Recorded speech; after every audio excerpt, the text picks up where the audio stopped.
VCY America presents Crosstalk, a nationwide call-in program discussing issues that have an effect on our families, our communities, our churches, our nation, and our world. Crosstalk, an opportunity for you to voice your concerns for biblical principles. And now live by satellite and around the world on the internet at vcyamerica.org. Here is today's Crosstalk. Well, welcome to Crosstalk here on VCY America. We're going to be taking a look today at what's happened with the super committee, so-called, and its failure to come about with a deficit reduction formula here. Yes, the super committee has failed. Just before we get to that discussion, though, we have been receiving many alerts from many different organizations pertaining to the a bill that has seeking to undermine D.O.M.A, to do away with the Defense of Marriage Act. And some of the signs we've been indicating to us is that this could even be voted on before Thanksgiving or immediately after Thanksgiving. The Senate could take up a bill that would repeal the Defense of Marriage Act. Brian Brown of the National Organization for Marriage said it could be presented as an amendment to the Defense Authorization Bill. He said, quote, "It looks like they're going to attempt to amend basically a bill that gives money to our military with the repeal of marriage. It makes absolutely no sense, but it looks like that's what Nancy Pelosi and Harry Reid are going to attempt to do, and they likely will attempt to do it right before or after Thanksgiving." It's S-598. Folks, we've covered this many, many times. It's worded as a states' rights issue. If it's approved, state laws that protect marriage as between one man and one woman will be null and void. The military will be thrown into disarray. Churches will come under fire. Public schools will be forced to indoctrinate children, according to Brown. The National Organization of Marriage spokesman is calling for action because some representatives who are up for re-election are serving states that clearly oppose same-gender marriage, and some Republicans have not taken a firm stance and need to hear from their constituents. Folks, they're calling it is misnamed. They're calling it the Respect for Marriage Act, but indeed it is a Disrespect for Marriage Act. And folks, this is something that is causing great harm to the system. And it is something that is going to decimate marriage as we know it here in the United States. It will do away with the Defense of Marriage Act, and we've been hearing from many that they could take this up right before Thanksgiving or immediately thereafter. So I do want to give you your senator's phone number, which is 202-224-3121. That's 202-224-3121. In regard to Senate Bill 598, they're saying that they might attach it to a Defense Authorization Bill as an amendment to see that this thing goes forward. And folks, what a travesty that would be for our nation. Well, as we take a look here, we've got another problem. Yeah, we've got a moral problem in our nation. I mean, when we don't even know the definition of marriage as between one man and one woman, but we are in a huge financial mess. Within the last hour, I was looking at the U.S. debt clock and notice our national debt. You heard the news last week. We have surpassed the $15 trillion mark now with the U.S. debt. As that averages out, there's approximately 133,000, as you divide that between that and the number of taxpayers, the debt per citizen here across the nation is at $48,090 per citizen in the U.S. We find that the spending for the current fiscal year at $3.6 trillion. This year alone, $1.3 trillion in deficit and climbing by the millisecond. I mean, just to see those numbers going rapidly across that clock, it is amazing. We are seeing that the interest alone, the total U.S. interest in 2011 at $3.7 trillion. The interest per citizen, $11,857. With our population of 312 million people here in the nation, we are finding that the food stamp recipients are 47.1 million. We have bankruptcies, nearly 1.6 million bankruptcies this year in 2011. 1 million foreclosures on top of that. Folks, on and on these statistics go. We are at a point of, some believe, of no return. We are getting ourselves into such a fiscal mess that we have much at stake here at this time. Well, As you know, this past summer, there was an effort to raise the debt ceiling. And people all across the country said to Congress, don't raise it. Don't raise this debt ceiling. We need to get spending under control. Well, they secured a new ceiling for the debt ceiling by making a compromise saying, well, the president has agreed to $1 trillion in budget savings over the next 10 years. And then they formed this super committee. The super committee had the task of finding another $1.2 trillion in budget savings by this summer's debt ceiling being raised. And some things were off the table, and these committee members came together. Representatives Jim Clyburn, Chris Van Hollen, Xavier Becerra. They were Democrats from the House. Republicans on the House, Fred Upton, Dave Camp, and Jeb Henserling. Then the Senate Republicans, John Kyle, Rob Portman, and Pat Toomey. Senate Democrats, Max Baucus, John Kerry, and Patty Murray. And we saw here that Nancy Pelosi appointed the most liberal members of the House Democratic Caucus to be part of this committee. They came together and they were tasked with forming the super committee to find $1.2 trillion in budget savings. Well, the super committee now has admitted we failed. And so, as a result, the blame game has begun. Politicians from both sides of the aisle are taking to the opinion pages across the nation in newspapers, pointing fingers amidst, at one another. And there's growing frustration in Washington. Every news service you look at, here's Fox News, quoting House Speaker John Boehner of Ohio. He said, I did everything possible, he told USA Today, in regard to his efforts on this deficit reduction committee. The so-called super committee was unable to reach agreement because President Obama and Washington Democrats insisted on dramatic tax hikes on American job creators, which would make our economy worse. Boehner said the Democrats rejected the GOP's tax reform proposals because they did include tax hikes. But Senator Harry Reid, the Senate Majority Leader, gave a different story. And he's saying the committee stalled because Republicans refused to budge on revenue. He said Democrats were prepared to strike a grand bargain that would make painful cuts while asking millionaires to pay their fair share and put our willingness on paper. But Republicans never came close to meeting us halfway. Reid also blamed extremist groups for the gridlock. He said, I'm disappointed that Republicans never found the courage to ignore Tea Party extremists and millionaire lobbyists such as Grover Norquist and listen instead to the millions of Americans, including the vast majority of Republicans, who want a balanced approach to deficit reduction. Well, here's the LA Times. President Obama is placing blame. He's pointing the finger as well for the failure of the super committee squarely on Republicans, saying their refusal to consider raising taxes as part of a balanced approach to deficit reduction remains the key stumbling block. Well, other Republicans also dished it out. Freshman Senator Marco Rubio of Florida took aim at Obama, saying the committee's fate was sealed by the president's failure to put forward a plan to cut spending and his unbreakable obsession with raising taxes on job creators. Several Republican lawmakers immediately jumped to the next step in the process, vowing to block the steep cuts in defense spending that is going to be triggered by the failure. You see, because they did not reach agreement, now it's automatically $1.2 trillion is going to be cut, half from defense spending and the other half from non-defense spending. The president warned members of Congress he will not let them off the automatic cuts without agreeing on a debt and deficit reduction plan. He said, my message to them is simple. Number one, he will veto any effort to get rid of those automatic spending cuts. There will be no easy off-ramps on this one. The only way the cuts will not take place, he said, is if Congress gets back to work.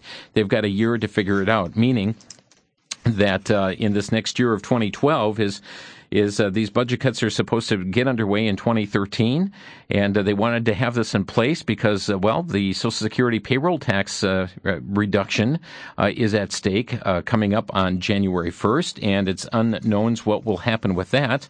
Matter of fact, the president today is urging Congress to prevent the failure from resulting in this payroll tax increase at the end of the year. He said if we don't act, taxes will go up for every single American starting next year, and I'm not about to let that happen, he said.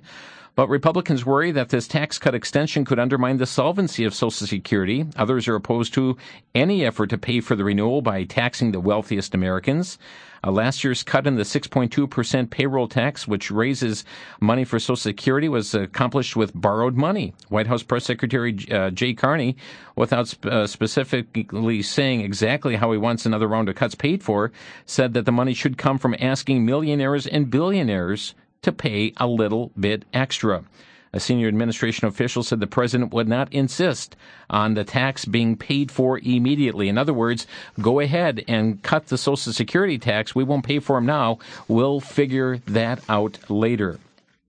Well, as this blame game continues back and forth, markets dropped yesterday as news spread about the failure of the panel. The Dow dropped 248 points Monday. Let's see, trying to negotiate this $1.2 trillion. Senator Mitch McConnell of Kentucky said the agreement proved impossible not because Republicans were unwilling to compromise, but because Democrats would not accept any proposal that did not expand the size and scope of government or punish job creators. And on. This blame game goes back and forth. Here we have on its fiscal course, this is Senator Bob Corker. He said on its current course, the federal government is projected to spend almost $44 trillion over the next 10 years, and it's nothing short of an embarrassment, an absolute national disgrace and failure of leadership that we cannot agree on even a paltry $1.2 trillion in deficit reduction over that time frame. He said, we're going to spend 44. Can't we agree on a $1.2 trillion reduction? Also, here we have Leon Panetta, Defense Secretary, and some key Republicans arguing that the military will be undermined by excessive reductions to the Pentagon budget because half of this now the deficit reduction will come and be hit toward the military. John Kerry of Massachusetts said that Republicans undermine any prospect for genuine compromise by being unwilling to phase out the Bush-era tax cuts for upper-income Americans. Well, we even have the Libertarian Party that's gotten involved now, and they're saying at best the super committee was going to cut total projected federal spending over the next 10 years by 2%. What an absurdly low hurdle. It never mattered whether they succeeded or failed. Even if sequestration proceeds, which it won't, Congress will override it one way or another, there still only means a difference of about 2%. It just doesn't matter. We need to cut spending by 50% or more. Unfortunately, Washington is paralyzed, not paralyzed by partisanship. I wish it were. Instead, Republicans and Democrats keep working, getting together, holding hands, and passing massive spending bills. They just passed another one last week, says the Libertarian Party. We are going to be taking a break here in just a moment. I'm going to share with you a couple statements from the unions, and then I have a series of questions I'd like to ask you, the listeners, on your thoughts pertaining to the super committee and their failure to even see a $1.2 trillion reduction over the next 10 years. Folks, we've got a $15 trillion plus deficit here in this country. We can't continue on this course. We'll be back in 1 minute. You're listening to Crosstalk on VCY America.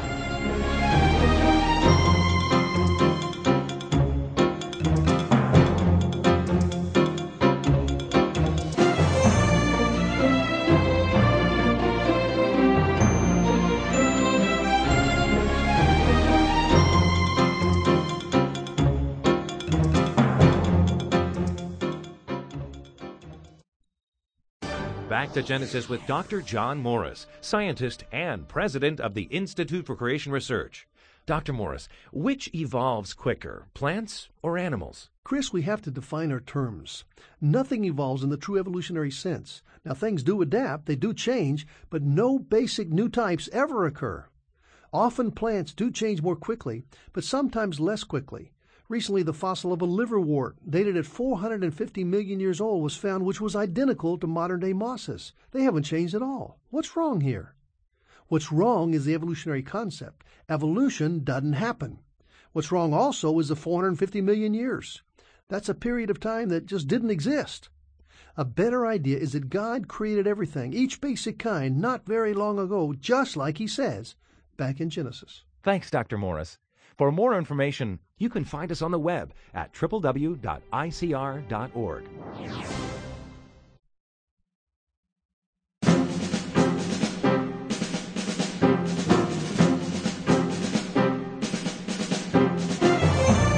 You're listening to Crosstalk on VCY America, and we're talking about the failure of the so-called Super Committee. A couple statements by the unions here. This is from the SEIU, the Service Employees International Union. They said Democrats on the Super Committee stood their ground.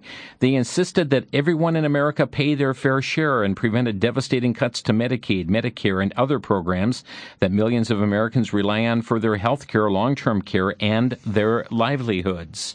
We have the American Federation of Teachers saying, let's be clear about what really happened here. There is not equal blame to go around. While Democrats tried to find common ground for the common good, Republicans insisted on protecting the 1% from any additional taxes. American Federation of Teachers members know what it means to negotiate in good faith, and it's clear that Republicans refuse to compromise. The cuts the Republicans were demanding without additional revenue would have exasperated the current economic crisis and taken a terrible human toll on already struggling Americans, especially women and children. Well, folks, those are the issues. And we understand, though, whereas Medicare and, or rather Medicaid and Social Security are exempt from the Super Committee's budget triggers, Medicare is one of the targets. So Medicaid is not, but Medicare is a target. Medicare recipients would not be affected directly. However, Medicare providers could be hit with a 2% cut, possibly forcing some doctors now or hospitals to reconsider whether to accept Medicare patients at all. So there's going to be a number of ramifications that come through all this. So let me get to my series of questions, and then we'd like to hear from you, the American public, okay? Who do you believe is at fault? Now, we are seeing lots of finger pointing back and forth. Democrats are blaming Republicans. Republicans are blaming the Democrats. Some are blaming the president. The president blames the Republicans. Who do you believe is at fault? Number two, does it matter who is at fault? The third question, does Washington get it? Does the president get it? Do the Republicans get it? Do the Democrats get it? What's your thoughts on that? How do we get from the point where we're at to one of fiscal responsibility? How do we get from where we are back to fiscal sanity here in this country? Here's another thought, if you want to respond to this. Our highest tax rate, now at 35% of income. Is the need to increase revenue by increasing taxes, or is a need to reduce spending? And if so, where should it be reduced? How far do you believe we are away from a total collapse in our economy? And do you believe a total collapse is what's being aimed for? Is it being purposeful? And here the union, the Service Employees International Union, said Democrats on the Super Committee stood their ground. They insisted that everyone in America pay their fair share. What's a fair share? Is 35% not enough? Our telephone number to Crosstalk, 800-733-9829. What's your response to this issue, this failure of the Super Committee, and where we go from here? What do common sense Americans believe about this? Who do you think is at fault, or does it matter? Does Washington get it? Does the president understand this process? Do Democrats, do Republicans, do they get it? Do they understand? How do we get to the point where we're at to fiscal sanity here in our nation? Is 35% not enough? Is 40%? Should we head to 50, 60, 65%? How far do you believe we are away from a total collapse in our economy? Well, our number to Crosstalk, 800-733-9829. 1-800-733-9829. We'll take as many of your thoughts and opinions on the issue here today to hear what the grassroots, what you have to say pertaining to the issue. Again, that's 800-733-9829. I see every line is jammed right now, and in a moment, as we take calls, you'll find a phone line will be released. That will be your opportunity to give a call and share your perspective on it today here on Crosstalk. We're going to begin in Hattiesburg, Mississippi, and Andrew, go ahead. You're on the air. Give us your thoughts today. Hey, good afternoon. My comment is this. No, they do not get it up in Washington, and it's hard to put a finger on just how much is a fair share.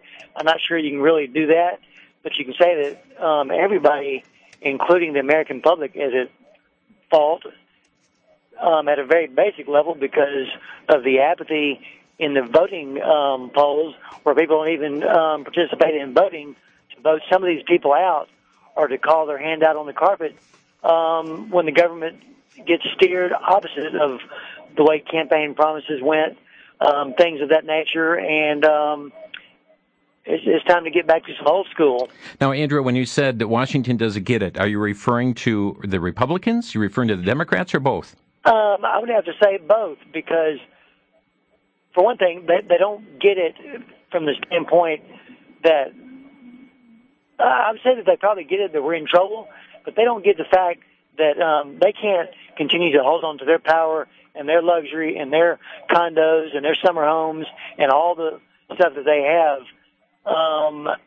just for the sake of holding on to power to keep their seat in Washington. And it's a power thing is what it is. And I think that there's some of them not willing to sacrifice even giving up some of their power for the good of the country at large. Thank you for your thoughts today, Andrew. Sure. From Mississippi, we're going to Milwaukee. Renee, you're on the air. Yes. I'm reading the Wall Street Journal Tuesday, Section 1B, U.S. firms are eager to add foreign jobs. And what it basically states here is that U.S.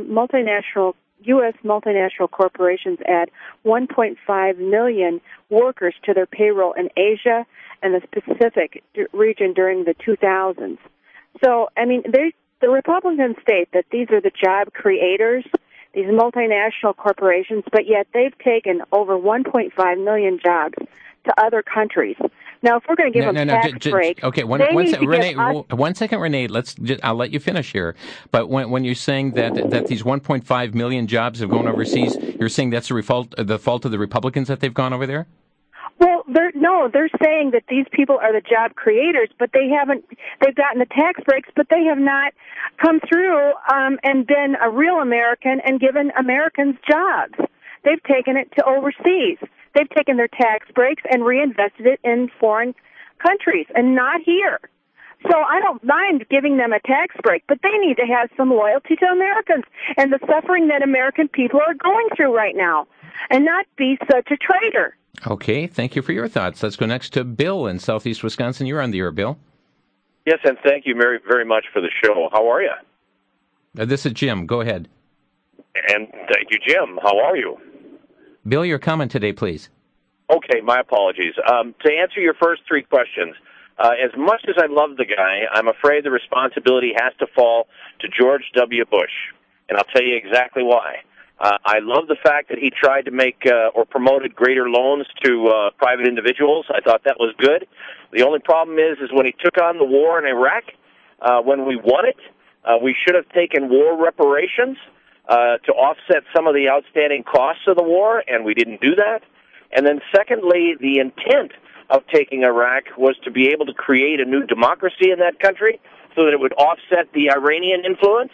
And we didn't do that either. Okay, so excuse me, Bill. So the $1.3 trillion deficit we have this year, and hitting the debt ceiling to $15 trillion this year, the blame goes to George W. Bush. I'm afraid the fact that war reparations were not taken to offset the costs of the Iraqi war and the Afghanistan war certainly contributed. Okay, and who did the big surge into Afghanistan? I'm sorry? And who did the big surge into Afghanistan? It's my recall that Mr. Bush did. Actually, it was Barack Obama. Thank you for your call. Hector in Milwaukee, you're on the air. Hey, I just like to comment. Hey, I agree with that first caller. My comment is we give President Bush a mandate. We also gave Obama a mandate. And what they did with the mandate is try to push whatever favoritism they have. And now we are paying out that debt. To the other previous call that said, these guys are investing in other countries, whatever. I just say the American worker used to be the backbone of America, but these corporations are finding out that they can get the same amount of labor with the same amount of quality for cheaper. So it goes back to that what we're going to do for labor in America to bring this corporation, this job back. It falls squarely on the unions as well. But who to blame on this? I think what we have to do is give. We are in the blame. We got to listen up to who we vote this time around. This time around, and we got to be careful who we elect next time around. And it's going to come to the election. We're not going to do anything this next upcoming months for the debt. It's going to be done after the election. So I'll be watching who I vote for. So far, I'm undecided. And again, we give these two parties a mandate. So we give Obama a mandate. We figure out he's not going to play ball with that Obamacare. So we took that mandate away from him. But we got to do more. We got to watch for who we vote for. So I blame both parties. That's what I put the blame on. Thank you for your call here today. Yeah, there is plenty of blame to go on, and to the previous caller here too. We saw deficits under the Bush administration. I think the final year was $400 and some billion deficits. Now our deficits are into the trillions of dollars every single year. But there is, in my opinion, plenty of blame to go around on both sides. Both sides are giving authorization to these spending increases without getting things under control, and in some aspects, there becomes gridlock in that regard. Well, let's hear more what you have to say. Tom and Mitchell, you're on the air. Mitchell, South Dakota. Oh, boy, I'm just bubbling all over here. I'll tell you, there are a couple of things. Number one, I'd like to have all these discussions out from behind closed doors so the public can find out what's really being said. Yeah. And I think if we did that, I'll tell you what, the Bible says that the one who makes his argument first seems just till the other side is heard. And all we hear is the reporters, biased reporters, giving us slants and not the truth. The other thing is that the reason we have the deficit we have today is because of greed, selfishness, lying, and godlessness. I mean, we've had promises broken, and that were. I mean, President Obama promised. I think there was like 400 promises that he made, and he's broken every one of them. And then there's the other thing, too. I think every politician who goes in, when they get back out, tell them to go to work. No more free rides after they serve their term in office. I mean, what kind of business is that? And then tell Obama, why don't he get a couple of minivans instead of having about, I think they said they increased the limousines by 30 since he's been in there. Get him a couple of minivans or a Volkswagen or a couple of these green things that he's so worried about. Let him drive around in those things. Save us some money. Whew, I think I got it all out. Okay. Thank you, Tom, for sharing today. Our number 800-733-9829 to Foley, Alabama. Kay, you're on the air. Hi. I agree a lot with what other people have said, but I wanted to add that a lot of economists say that at this present time, they could tax every person in the United States their entire income, and it would not curb our deficit with the current spending rates and the current levels. That's right. And as long as our legislators, both Democrat and Republican, are in their little ivory tower up there, exempting themselves from Social Security, exempting themselves from the health care bill, exempting themselves from everything that everybody else has to go through, it's not going to change because they are not feeling the problem themselves. And the other thing is that, and I'm sorry, I just had a senior moment, and I forgot what else I was going to say. Thank you, Kay, for your call. We'll be back in just 1 minute. You're listening to Crosstalk on VCY America. Our number, 800-733-9829.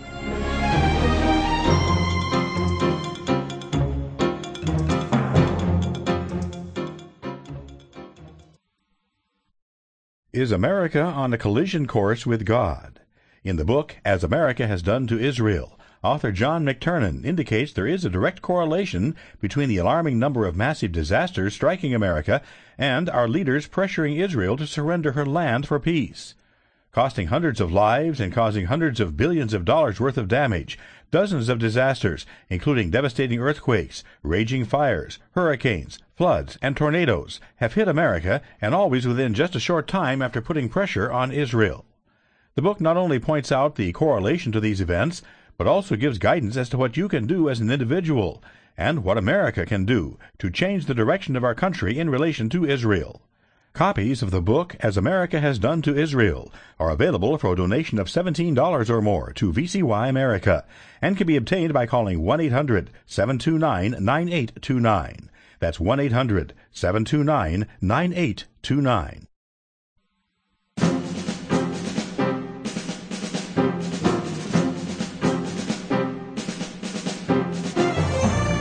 If you really want to see these numbers at work, I would suggest you go to a website, usdebtclock.org, usdebtclock.org, and you'll see these numbers that are changing by the millisecond as far as our national debt, the debt per citizen, the debt per taxpayer, what our federal spending is, what our deficit is, and you can even click on your own state as well to see the state debt clocks and how far we are out of control here across this nation and individually in our states as well.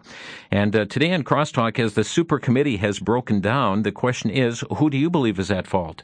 Is it Republicans? Is it Democrats? Is it both? Does it matter who's at fault? Does Washington get it? Does our president understand the gravity of this? Do the Republicans? Do the Democrats? How do we get to the point from where we're at to one of fiscal responsibility? The highest tax rate right now is 35% of income. Do we need to increase that rate? To what? 50%? Do we take 75%? Or is there a need to reduce the spending? How far do you believe we're away from total collapse of this economy? Our telephone number here at Crosstalk, 800-733-9829. Robert is next from Ohio. Robert, you're on the air. Well, from your first caller is where I started the call, and then by the time 2 or 3 callers, they had already answered everything other than I think we ought to be graded on a curve like we were in school to help the less fortunate, lower class income be treated just the same as higher class income.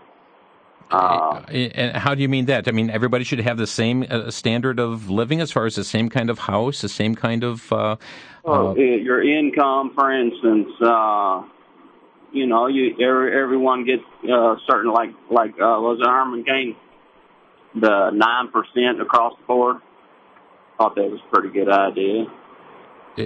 As far as paying taxes or as far as income? As far as paying taxes. Oh, okay. So you're talking about everybody pay the same fair share as far as taxes are concerned. I mean, I know people work hard for what they got, but it takes time. It's happened over time, and it's not going to happen overnight. Mm-hmm. You get out of this mess. Power struggle, greed, pointing the finger. There's always 3 pointing right back at you anyway. Mm-hmm. And when people are not greedy or selfish, not looking at everyone else, they look at themselves, see? But all the systems that have been installed in our government, in our society, people take advantage of it, and the next thing you know, things get blown out of proportion. We need to make new laws for what's been put into effect because it gets out of hand, like welfare.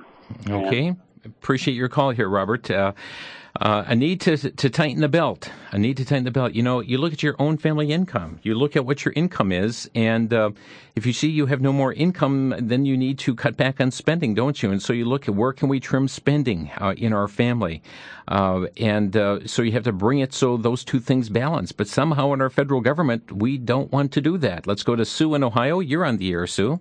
Yes, thank you. I made a phone call to my Senator Sherrod Brown in Ohio mm-hmm. on the D.O.M.A, the Defense of Marriage Act, and I asked for a reply. He said I voted against D.O.M.A in 1996, and he says, additionally, refusing gays and lesbians the right to honor a committed relationship through civil marriage or an equivalent such as civil unions compromises our country's founding principle that all men are created equal. Yeah, so I'm not going to have you go further because we're really dealing with the economy. I just gave that as a news tidbit at the top of the program. Okay, I'm sorry. But we are going to be planning some additional programs because there is another horrendous bill that has been introduced that is gathering signatures by the pound that some are calling a Homosexual Classrooms Act that is going to really force homosexuality be taught in the classroom, and we're going to try and get something hopefully next week on that as well. But thank you so much for your call here today. We want to focus on the economy here and those issues. Dan in Waukesha, you're on the air. I agree that, some of the blame rests on both sides. I think Democrat, Republican, even independent party folks could probably all agree that, it'd be nice to create jobs only in the United States, and not elsewhere.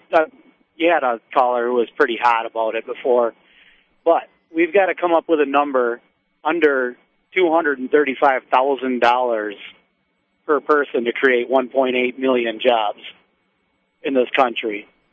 And that's basically, if you do the math, 235,000 times 1.8 million, that's what Obama wants to spend to create that amount of jobs. That's an unjustifiable amount of money. Mm-hmm. And we're finding that the stimulus money for even job creation is going to foreign sources as well. So that is very disturbing taking place. And then when you look at the environment that we have for creating jobs here in the country, it's disturbing to see the regulations and red tape that it's causing people to flee the country as far as jobs and manufacturing. And that really shoots ourselves in the foot here, too. I agree. Thank you, Dan. Thank you. Appreciate your call. Next to John. You're on the air, John. Yes. Hi, Jim. I was wondering if I could make that apology in public. What are you? What I said Thursday about Chase Bank. It turned out to be an individual, and this was an old case, if anyone remembers that. John, let's deal with the issue today, if we could, please. Oh, okay. But anyway, concerning, it sounds like a shadow government only, and that's what we're getting to, and I just want to say Jesus said that he did everything out in the open, and that's how they should do it. Thank you, John. Bob in Mobile, Alabama, you're on the air. Yes, I have a point about this. I believe the problem is really being kind of surfaced. In other words, it's just a surface answers that I'm hearing coming across. But the real problem started in 1913 when the Congress turned over the finances over to the Federal Reserve and created a central bank.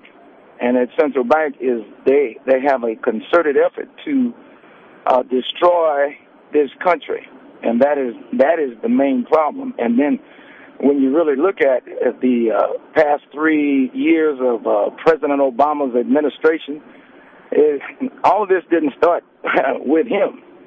It started all the way back to 1913. You need to get G. Edward Griffin, as well as even William Steele and people that are putting out books like G. Edward Griffin put out a book called Creature from Jekyll Island.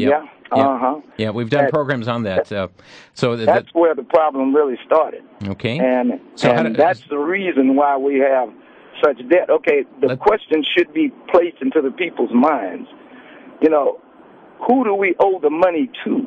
Okay? We've got all this debt. Who do we owe the money to? We owe the money to the Federal Reserve. They're the international bankers who have no concerted effort of love or patriotism to this country at all. And we need to really focus in on that. We need to take the money back and, put us back on the gold standard, the precious metals and various things. And I believe this country will get back on target, just like, President Lincoln tried to do. Okay, and so we've got Bob, the Federal Reserve, but we also have debt to many foreign nations as well, such as China, that is buying that debt. Right. Well, they control all of that money, and the Federal Reserve, the international bankers, they control all the money over in China, all around the world, because they're trying to bring about a one world government, a new world order, and the reason why the borders, the border issue is a big issue is because they're trying to bring in Canada, Mexico, and Okay, we're going another direction. Thank you, Bob. Bev in Nebraska, you're on the air. Yes, well, as you say, there is plenty of blame to go around and plenty of guilty parties. And my thought is, if this is going to be up to concerned American taxpayers, then we need to see some true economists step forward and formulate a plan that is workable, and then the American people are going to have to really understand that this has to be done, or we're just not going to have a country to pass on to the coming generations that will be anything like we've known. And I understand that Paul Ryan came up with a sensible plan and that it's workable and doable, and yet we hear all this screaming going on that they don't even want to consider it. So, again, I think it's going to be up to the American people, and I would really like to see, if you can do it through Crosstalk or some of the other programs, where you would bring some nationally known economists who are not government related and get some programs and help people understand what has to be done. So thank you for taking my call and for having this discussion today. Thank you, Bev. Thanks for taking time to call. To Pensacola, Florida. Michael, you're on the air. Yes, sir. My problem, this is my statement. America will never get right economically because we got what I call the fox guard in the hen house on both sides. Most congressmen and senators, when they go to the White House, go to Washington, they usually go there with $100 bills in their bank accounts. By the time they leave office, they have mass millions. And that's our problem. It's called greed on both parties. Thank you, Michael. Let's see. Let's hear from Bo in White Lake, South Dakota. Bo, you're on the air. Hello. Yes. To answer the question, my thought is this. Both the Republican Party and the Democratic Party are equally to blame, simply because, in my point of view, what they have done is they were elected by us, and they went into this knowing full well in regards to what we were requesting of them as far as what we wanted them to do once they got into office. It's like a marriage. It's 50-50 down the middle. And if they can't come up with a solution, then maybe we ought to just put some ordinary citizens in there who are apt and understand the value of compromise and get this thing back in order. Because as it sits right now, as far as economic or financial collapse of this country, it's not very far off at all. Not very far off at all.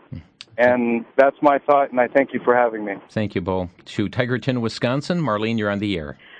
Oh, hello. I think both parties are to blame, and also our president. We don't have the leadership we need in this day and age. And also the American public. We've become so used to expecting so very much, and for someone else to provide it. I recently heard on your show that people were talking about jobs, and yet we had a situation in the state of Washington where they couldn't get people to pick apples for $15 and $20 an hour, and also the peanut growers in the southern states were having trouble finding people to work. It's so much easier to sit back and expect someone else to take care of you with unemployment or whatever benefits for overly long periods of time. I really think we need to consider other people who are having problems, but we also have people who just not want to take care of their own responsibilities in this day and age. And we're not leading Christ-centered lives as He has instructed us to lead financial lives in our homes. Okay. Today, people should be taking care of their own budgets and making sure that they're not spending more than they take in. I appreciate it, Marlene. We're tight against a break, so I've got to run. Thanks for calling us. We'll be right back. For the Worldview Weekend Minute, I'm Brandon House. Our website is worldviewweekend.com. Recently on our radio program, we talked to Dr. Jimmy DeYoung about the red heifer. Now, for many years, we have talked about the red heifer and the need for the people of Israel, the Jewish people, the priests, the rabbis, to obtain a perfect, unblemished red heifer. Ironically, the red heifer, it looks like, has come from the United States of America, and particularly from my home state, where I was born, Mississippi. In fact, Dr. Jimmy DeYoung himself was there on the farm of the breeder with a rabbi from Israel as they examined and as he filmed the examination of the red heifer. Dr. Jimmy DeYoung now reports that the red heifer has been taken back to Israel. They have a breeding program not only in Mississippi, but in Israel as well. The Bible speaks of the Jewish people obtaining that perfect red heifer to begin sacrifices. It's an exciting time to be alive. Our website, worldviewweekend.com.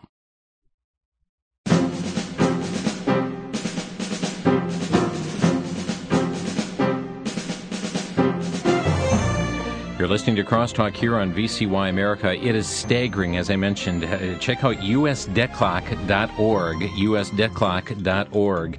And just an hour ago, I was on the debt clock, and I see that our national debt has increased within the last hour of some $200 billion. And it is staggering to see what is taking place here. And that clock just keeps moving forward. You see those numbers moving faster than time. Okay, let's get back to your phone calls. Michael is next in Wisconsin. Michael, thank you for calling Crosstalk. Your thoughts today? Yeah, hi. Thanks for having me on the show. I was just calling to comment. I think that the fiscal crisis that we are experiencing today is somewhatly manufactured in order to bring about political change and political results. But I also want to place the blame on our president, all elected officials in governing office, that's Democrats and Republicans, Congress.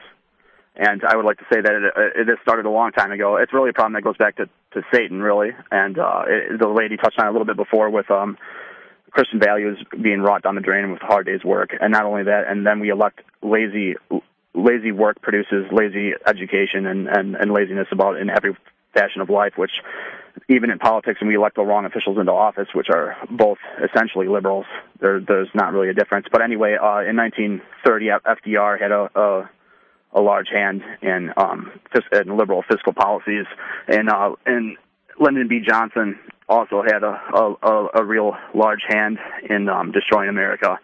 And I just wanted to say that it's liberal policies in general, and it's the American people who have failed to seek God in their heart and failed to love God with all their mind, body, heart, and soul.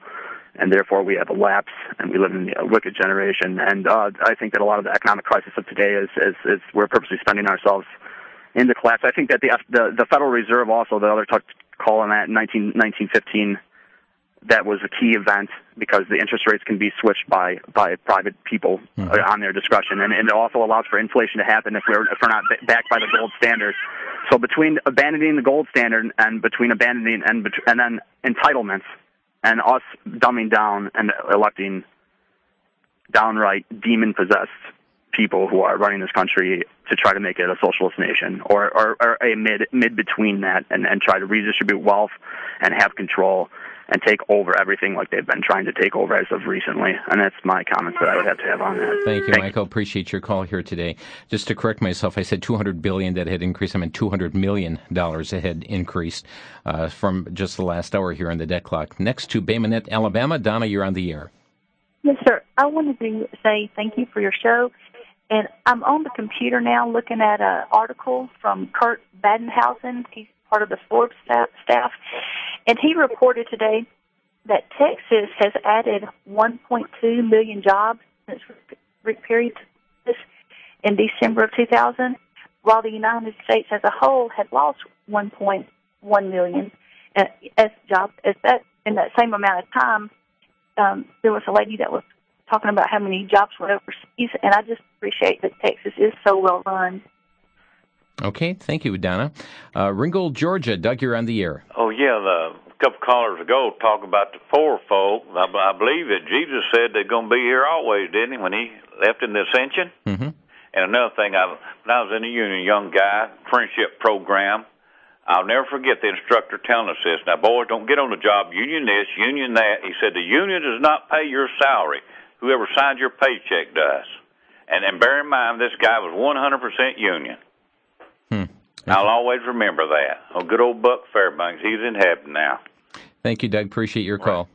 Our number 800-733-9829, Crestview, Florida. Georgia, you're on the air. Hello. I just want to say that money is the root of all evil. And well, actually, just one moment, Georgia, just to correctly quote Scripture, it says, the love of money is the root of all evil. I'm sorry, I'm a little nervous. That's okay. That's okay. But, when our elected officials get in office, they won the lottery. And they're lining their pockets. They don't care about us, the little people. And the wrath of Satan is here, and everybody needs to wake up because it's this world is rocking and rolling and fixing to bust loose. Thank you, Georgia, for your call here today. To Cook, Minnesota, Jerry, you're on the air. Thanks for taking my call. Say, with this budget deficit problem we have, there's an easy way to do that, to balance our budget in the future, and that is to eliminate so many of the unconstitutional departments that exist in Washington, D.C., and such as energy, education, commerce, labor. The list goes on, and we could eliminate those kind of things. And just in that breath, Jerry, you just eliminated billions and billions of dollars. That's right. That's true. And there's more. There's more to it. There's funding for Planned Parenthood, funding for Amtrak. We could eliminate Department of Transportation, everything. And I want to go a little farther yet too. And we should not be the policemen of the world. We should bring our troops home from all over these useless, endless no-win wars all over the world, and bring our troops home from Germany and Japan and South Korea. Let's guard our borders. That would eliminate hundreds of billions of dollars every year if we just keep our troops home and mind our own business. Yeah, thank you so much for your call. And we're funding countries to do ourselves in here, too. To Jay in Wisconsin, you're on the air. I just had really two quick questions for your audience. If they could picture God coming down to this earth, do you think he would live in a mansion or a common man's house? And with that being said, who do you think should be making decisions on how we live our life? The person that lives in a $1 million mansion or the person that lives in a common house? Thank you. Anthony in Milwaukee, you're on the air. Thank you for taking my call. I just have one comment.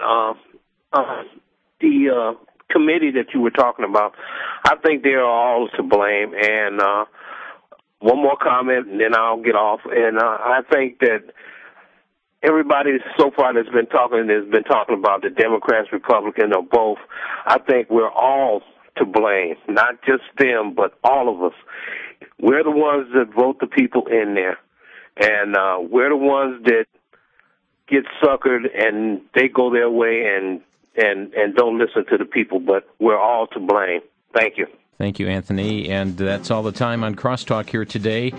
Opinions and thoughts from across the nation here today on Crosstalk. And friends, yes, it does make a difference. Iowa, just weeks away, not too many weeks away from the first primary coming out, the caucuses, New Hampshire primary. And certainly many of you will be voting this spring as well. It does make a difference who is placed into office. Be in prayer. Be in prayer for our nation's leadership. Be in prayer for these elections. Thanks for joining us today here on Crosstalk. You've been listening to Crosstalk via satellite and the internet from VCY America. Views expressed may or may not be those of this station. For a CD of today's program, send a donation of $6 or more to VCY Take Ministry, 3434 West Kilbourne Avenue, Milwaukee, Wisconsin, 53208. Or download by RSS or podcast from crosstalkamerica.com. And join us again for Crosstalk.